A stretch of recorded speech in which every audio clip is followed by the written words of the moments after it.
Hello everybody, breaking news, Ivica Olic, the assistant coach to Croatia, has come forward and said how easy it was for Adrian Segicic to switch over to Croatia. He said, and I'm quoting, quote, "There's a bit of a coincidence in all of this. We talked a lot about the problems in the national team regarding injuries and a lack of playing time for our players abroad.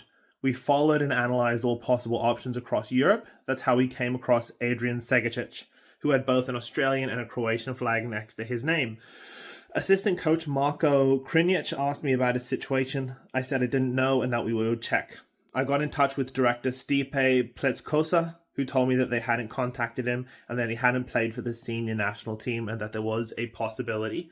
Through Joe Simunic, we got in touch with his father. I called him and asked if there was a chance. Honestly, I became hopeful when I saw that his dad had a Croatian flag in his WhatsApp profile picture. I thought it might just be a good story. During our conversation, I realized he lives just 15 kilometers from my village, Davor, and that he moved to Australia a long time ago. But he still follows everything and visits his village several times a year. His father wanted his son to play for Croatia, but in the end, he agreed that Adrian would make the final decision. Adrian was, of course, very happy. He said he needed a few days to think, as he was a potential candidate for Australia's World Cup squad. That was one of the things that slightly tempered my excitement after speaking with his father. But after 3 or 4 days while we were in Munich, we received great news. He said he was happy with his decision and couldn't wait to join the national team. Adrian plays in a serious league, the Championship, practically the 6th strongest league in Europe. He had solid statistics there and a few years of senior football experience. I'm glad he chose Croatia. He speaks Croatian very well. We are a very small country, but a big football nation.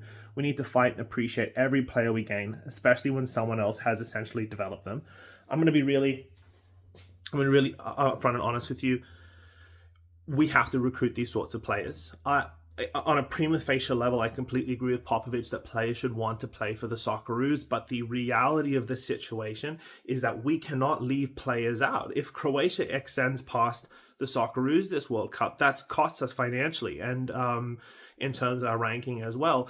Nobody wants to come hat in hand to any of these players, but the physical reality is we need to go to these players and get them on side. If Croatia, one of the best footballing nations in the world, is doing that, we need to do that as well. We have to bring these players in, and then once you get them to sign the dotted line, then you can control it. But we are losing out on talent like Christian Volpato and like Segicic. It's better for them to play and to kill any chance of them doing well than to always wonder. If Volpato does well with Italy, that's on us. If Segicic does well with Croatia, that is on us. And if we're losing players to other national teams, that's not just because those players want to play for another country. It's also because those countries are coming into our leagues and our players and saying, hey, you have the talent to play for our team. We'll come and grab you. And there's a brain drain effect.